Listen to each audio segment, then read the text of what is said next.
Welcome to Technology and Security. TS is a podcast exploring the intersections of emerging technologies and national security. I'm your host, Dr Miah Hammond-Errey. I'm the inaugural director of the Emerging Technology Program at the United States Studies Centre, and we're based in the University of Sydney. My guest today is Victor Dominello. Thanks for joining me. Welcome. Victor is known for modernising the delivery of government services in New South Wales, including digital solutions during the COVID-19 pandemic. He was a cabinet minister for 12 years, including most recently as the Minister for Customer Service and Digital Government.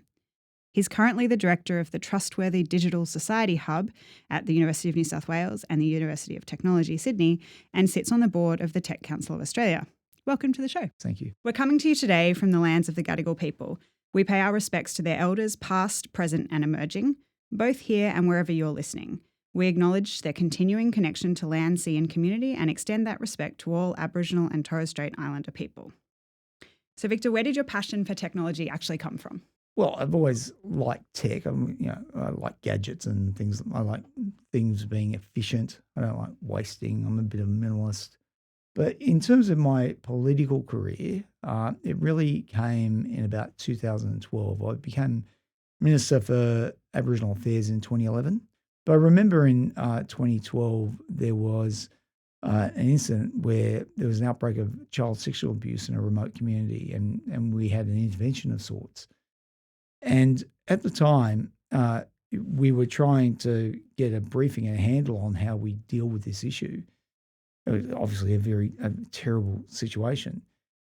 We were getting reports on what took place after the event, i.e. People would present to a hospital after the event and there was evidence of abuse. People would go to a police station and report after an event of the abuse. And I said, well, this is all great, but what we're trying to do is prevent things from happening. Where are the lead indicators for something that might be happening before it occurs? And I said, look, I'm not an expert, but I would have thought truancy would be, one of the lead indicators. Everybody's nodding their head around the table. I said, well, that's great.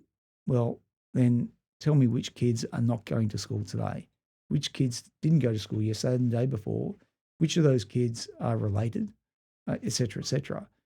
And they couldn't tell me. They said, we could get you a report in 3 or 4 weeks. I said, 3 or 4 weeks? We're trying to intervene now to stop an outbreak occurring. And that sort of started my journey on digitizing things, getting things in real time so we can make critical decisions that would have a positive impact. That's really interesting. It sounds to me a lot like you're really focused on using technology to solve specific problems, even though you're really passionate about the technology itself as well. Oh, I'm very passionate about tech, but it's an enabler. It's to drive better outcomes. Like tech on its own is nothing. Tech to empower people is inspiring. You can have modern miracles en masse at pace. You're well known for modernising the delivery of government services in New South Wales. What are you most proud of and what would you do differently next time?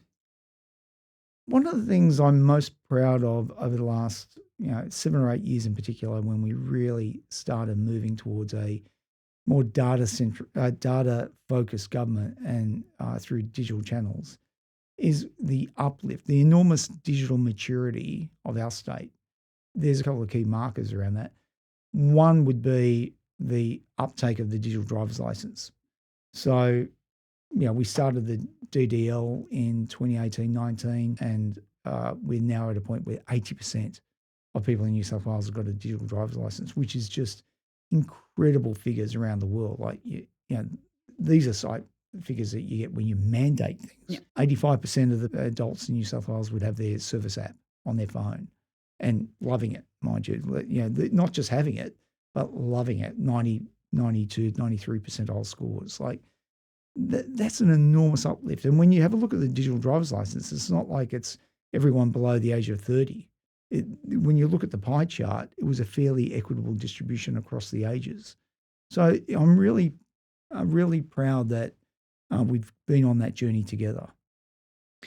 Were there any innovations that you would have liked to have seen out or been able to deliver? Yeah, the number one priority for me was the digital ID and verifiable credential.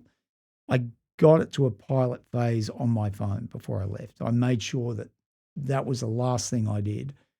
We need to roll that out. That is one of the most important things for our country in terms of productivity, in terms of service delivery, in terms of privacy, in terms of security.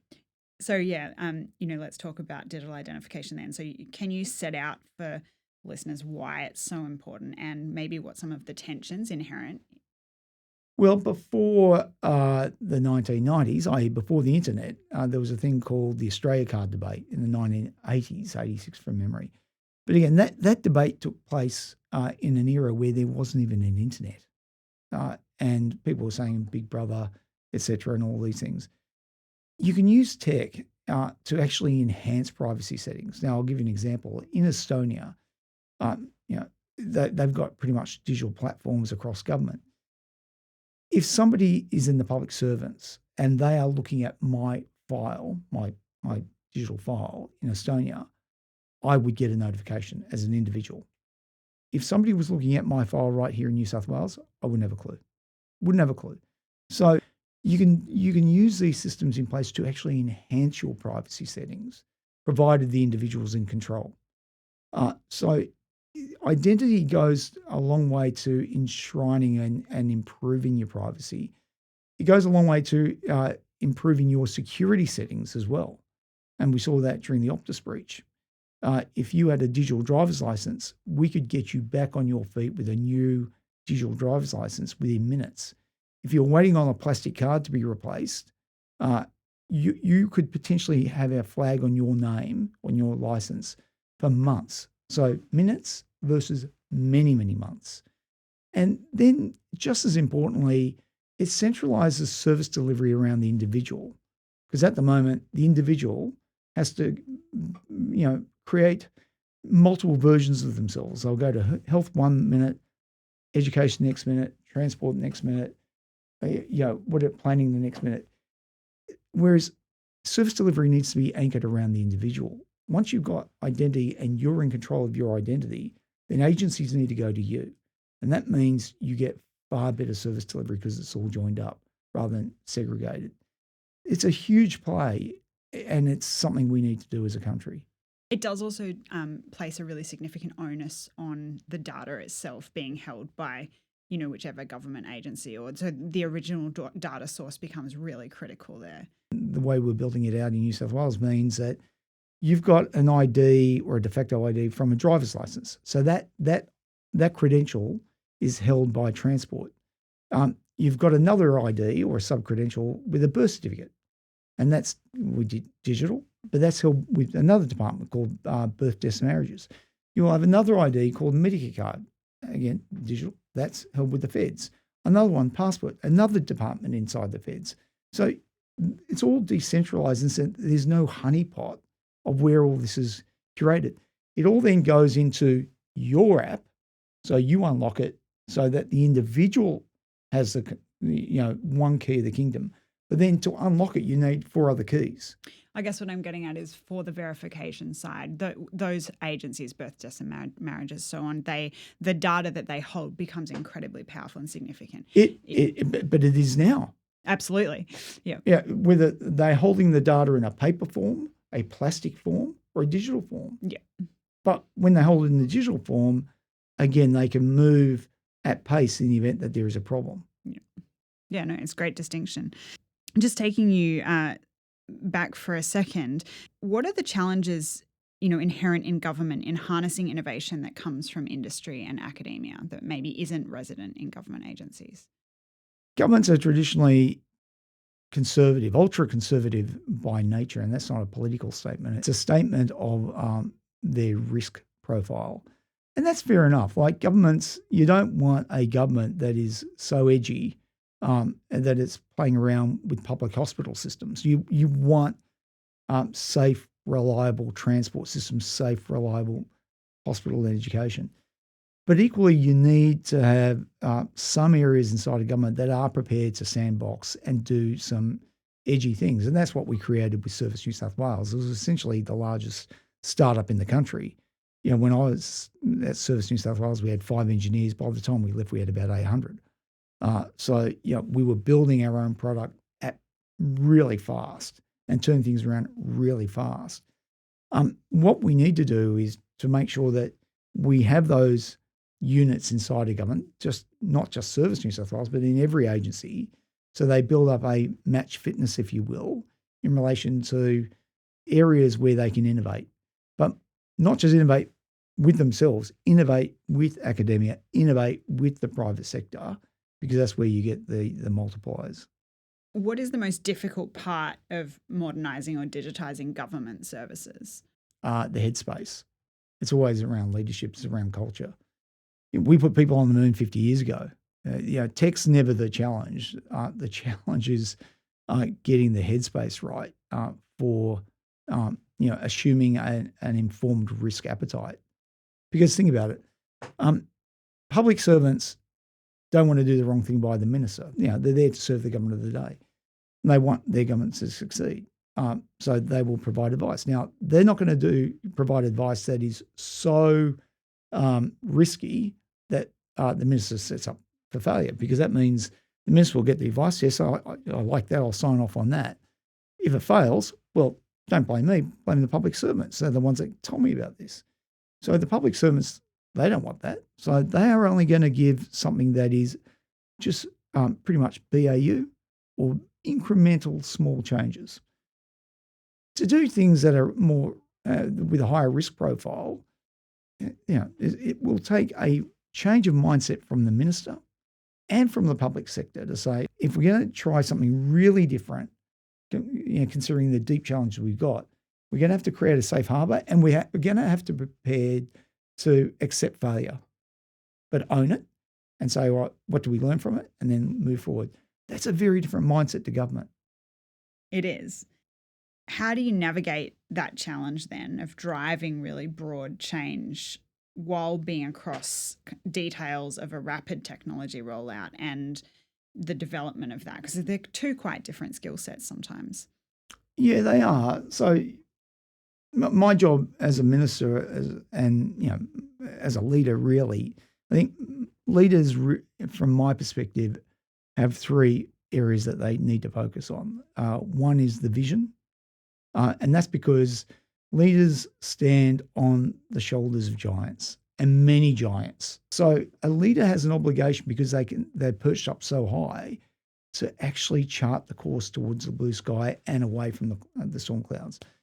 So they've got the job to set the vision and the strategy. The second part of their job is to make sure that vision is implemented. All right, so have some oversight in place. Don't get stuck in the weeds. Otherwise, again, you're not focusing. Do the deep dive if you need to, but basically make sure that the vision is implemented. And the third part of the job is the communication, to communicate both the vision and the implementation. If the leader does the vision, implementation, communication, then you get to the outcome. And so in order to do that, to answer your question, you do need to have that high-level view of the tech. You need to know what tools you've got to play with. But equally, you need to be able to work with your team to actually get this job done. I've heard you reference something before called Australia's digital spine. Yep. Can you take our listeners through what you mean? Yeah, so Australia needs to grow a backbone, and I call it a digital spine, for a digital age. At the moment, we got a digital spine, but it's in desperate need of going to a chiropractor. It's busted, to be honest. We've got MyGov, which is a terrible experience, and it's just one single digital ID if you go through there.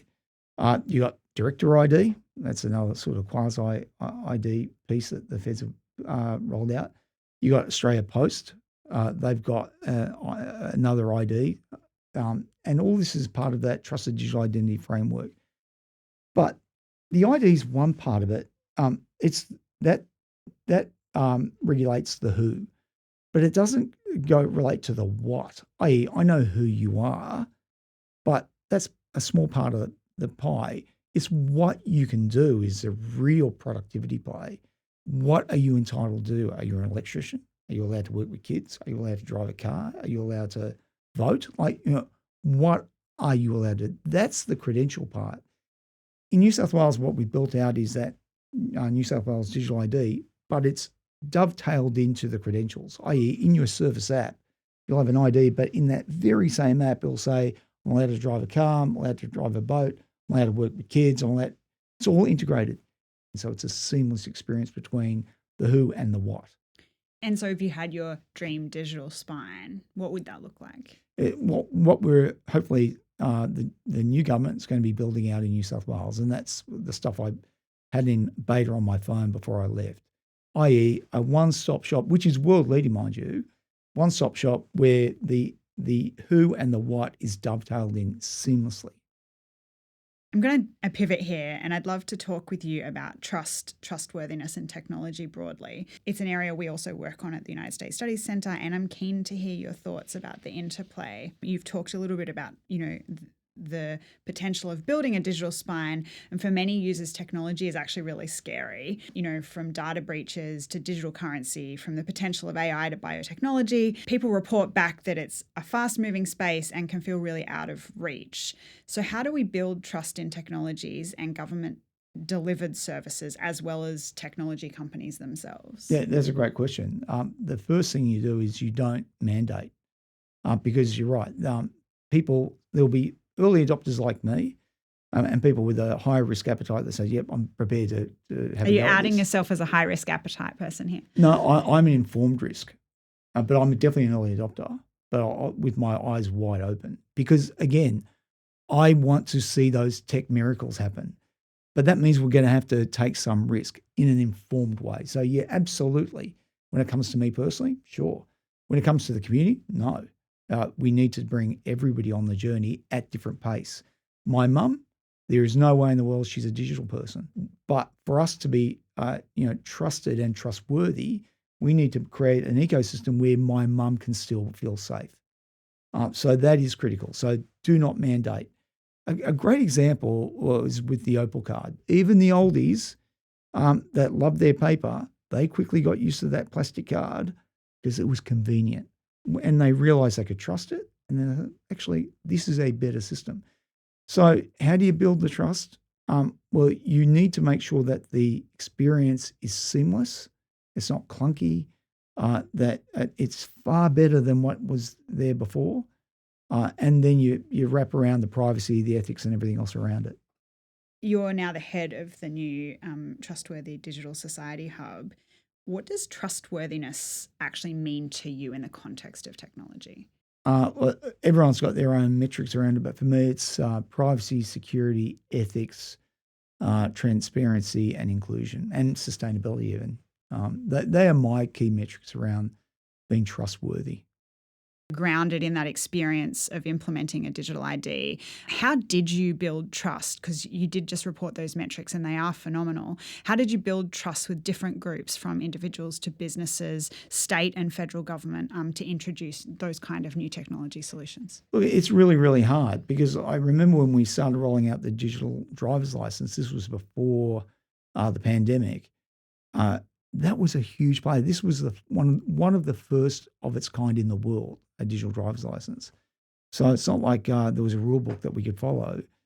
And it was such a big play because it is essentially de facto digital ID, right? So we couldn't afford to get it wrong. And there was a reason not many other people did it, because it was such a high risk proposition. We did pilot after pilot after pilot. Sure, I told people at the time, look, just let us try it out. It's not going to be with all the bells and whistles. It's going to be like your first iPhone. It'll just do the job, basic stuff. But then we can build on it, get the feedback, get real-time feedback to say, where are the pain points? How can we improve?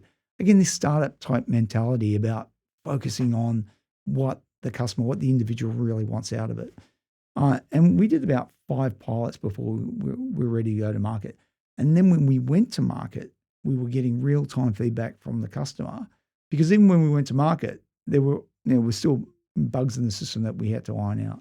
You've kind of touched on a little bit, and you've spoken previously about the interrelationship between individuals being in control of their data and strengthening democracy. Can you articulate that a little bit more for our audience? Yeah, so Democracies are only 200 years old. They're very fragile. Normally, for most of our human civilization, we've been dominated by feudalism or slavery. Democracy is very precious. Democracy, the single most powerful unit in a democracy is not the state, it's the individual. The single most powerful unit in an autocracy is the state. In a digital age, how do you empower a democracy? You empower the individual. And in a digital age, that means more control over their personal information. We're living through an era of incredible data insecurity, and obviously data security is a fundamental challenge.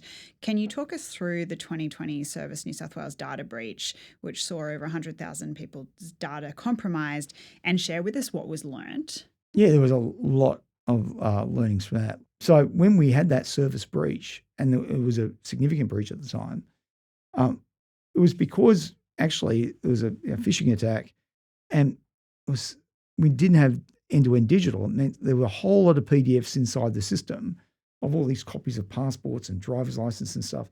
All this antiquated stuff that, quite frankly, should have been digitized. We should have had multi-factor authentication, all these things. But we learnt from that. We then started putting in MFA. We then created ID support, which was the first of its kind in the country. So when there are failures, own them, be honest about them, say why they happen, but more importantly, say what we're going to do to try and make sure it gets better the next time. How do you identify where technology solutions are the most appropriate method of solving public policy problems? Governments need to make decisions, and unfortunately, a lot of times governments are in an emergency surgery type situation where they've got to make decisions very fast. You can't rely on Ouija boards to make decisions. You've got to be basing it on data. And you can't rely on data that's 6 months old, 12 months old. In a world that is changing so fast, the best information is often the most recent information. You need tech to get the data in. It's an IT play. But then you can use the tech, whether it's Gen AI, whether it's nanobots, or whatever you're playing with. It's all comes down to making the best decision for the people that you're elected to serve. And again, you can't rely on Ouija boards for that. Are there any other technologies you've seen overseas that, or that you think are really novel that you wish Australia would adopt? It's always the biotech stuff and the med tech that I'm really most interested in. I love what's happening in relation to the BCI world, the brain computer interfaces. I was at a neurotech conference the other day, and they were talking about neural dust, with nanobots in your brain and things like. But you can see where all this is going in a very dystopian way. But equally, if they get the ethics right, they'll have a profound impact on anxiety, depression, or some of these wicked mental challenges that so many people suffer with. If we can get it right, you can just alleviate so much suffering. So let's talk about some world events, because you've mentioned AI. It's hard not to. We're currently watching efforts, globally to regulate AI. And why do you think it's really difficult to consider all of the different dimensions? We've got the AI Bill of Rights in the US, we've got the UK's white paper, we've got our own, comparative analysis, and the EU AI Act. There's so many different approaches. Yeah. Do you have thoughts on how we can do this well? AI has application in cybersecurity. AI has application in medicine. AI has application in a whole range of areas.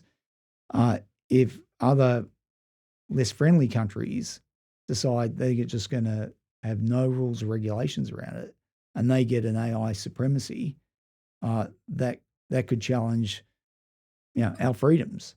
So it's very, very hard to put that genie in the bottle.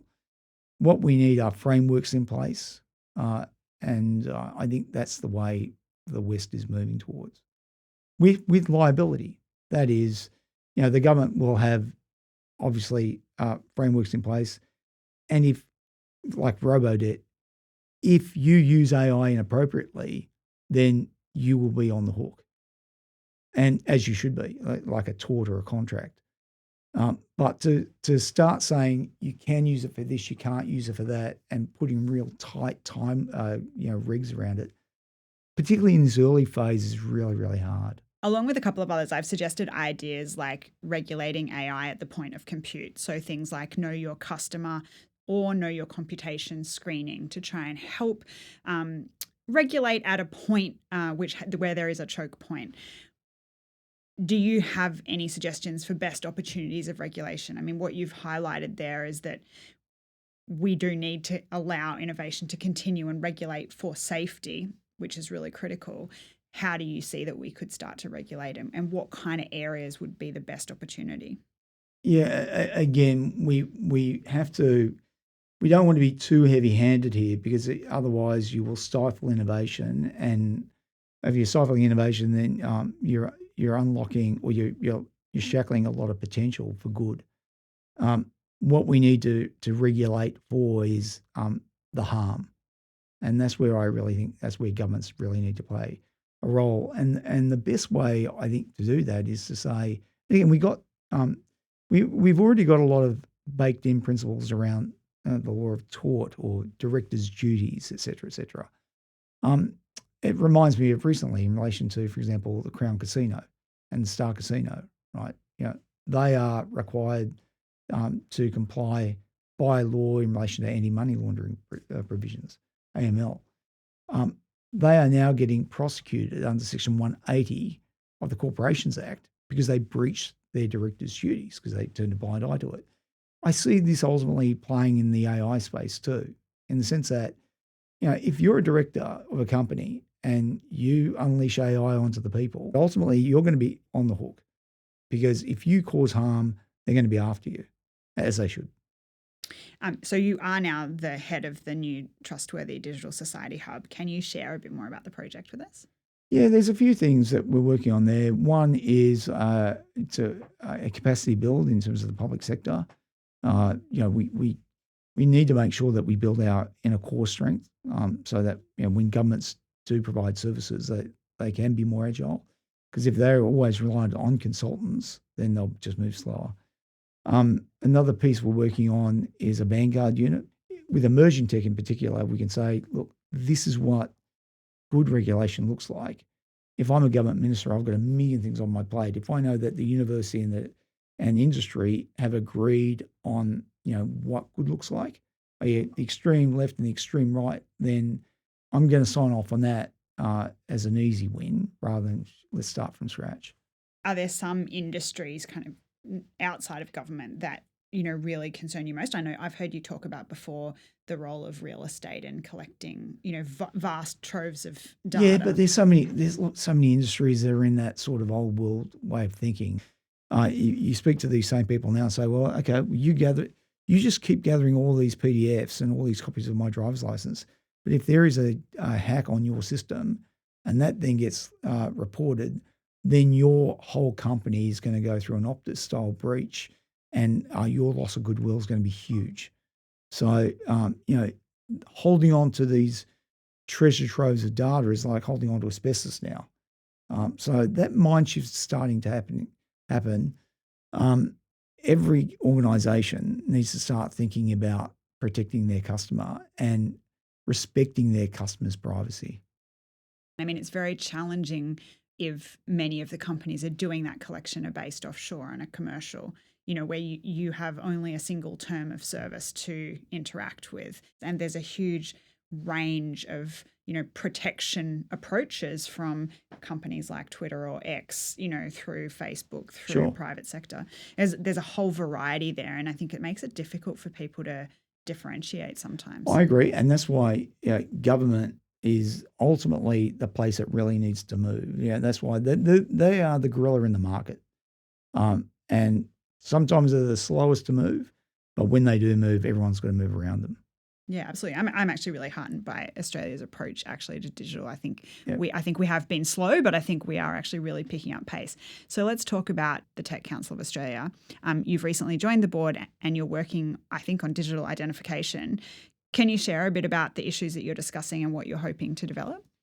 Yes, I know that Minister Gallagher is going to I think this year, put out a discussion paper or a draft bill in relation to digital ID with a view of hopefully having legislation next year and then some product in the market according to TDIF, the Trusted Digital Identity Framework, which would be just huge for our country. And with my tech council hat on, I said, look, given my passion in the area and I've been working on it for so long, if we, being the tech council, can frame up an industry position, that way when the feds come out, rather than talking to 1,000 people, we can sort of coalesce around the tech council and put our view into one place. And is there, are you getting a sense of enthusiasm or concern? Definitely. This is one of the most important security, privacy, and service delivery plays for our country. Let's go to a segment. I want to ask you about the role of alliances. Technologies obviously impact all nations, and effective governments need to collaborate with industry and academia to solve complex policy problems. What is the role of alliance building in tech policy? It comes down to trust. Like, if I'm using your tech, how do I know it's trustworthy?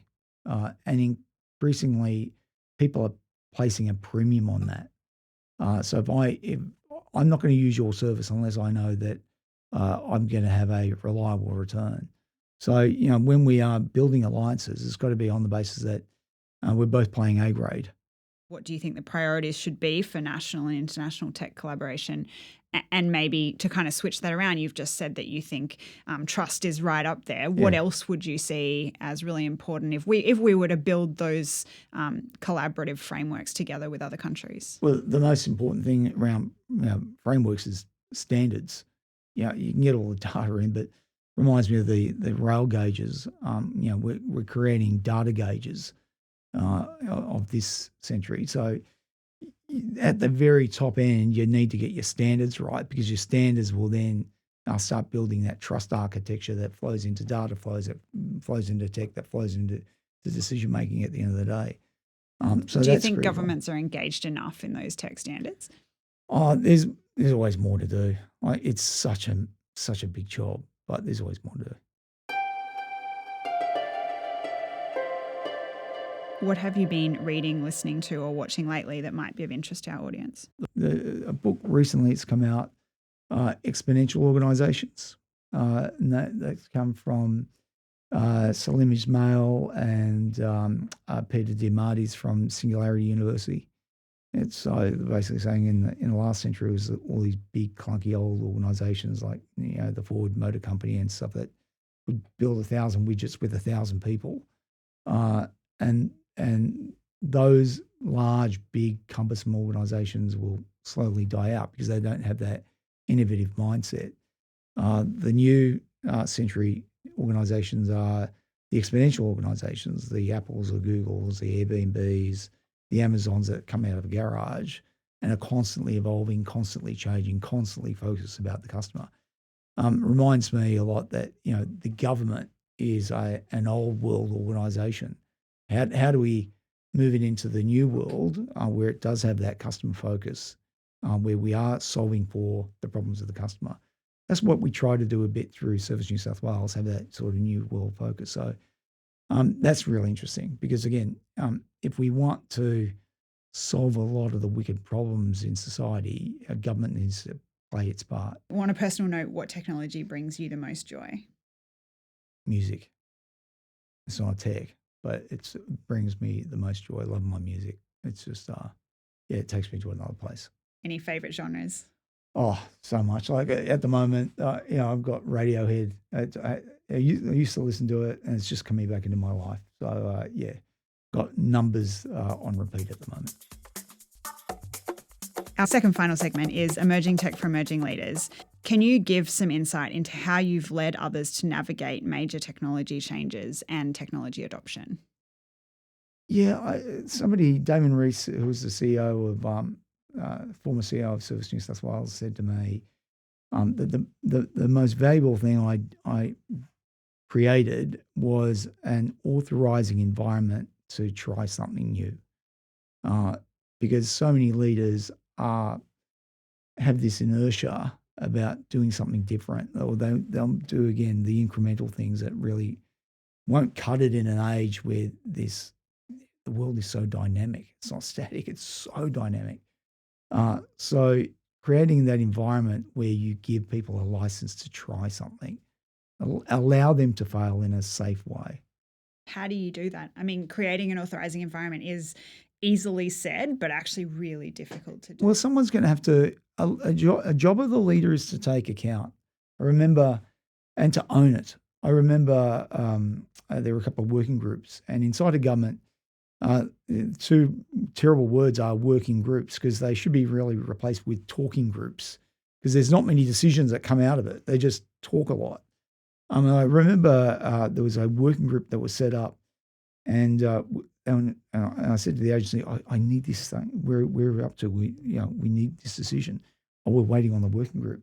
Okay, well, when we get a decision, next week, working group comes along. What happened? Oh, they're still working through it. I said, all right, enough. I've been waiting on this for 3 or 4 weeks. I'm going to turn up to the next working group.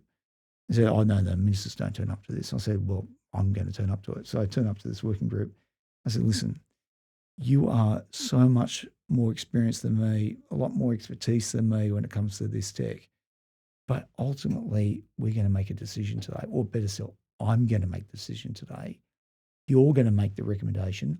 I'm going to make the decision. So it falls on my head.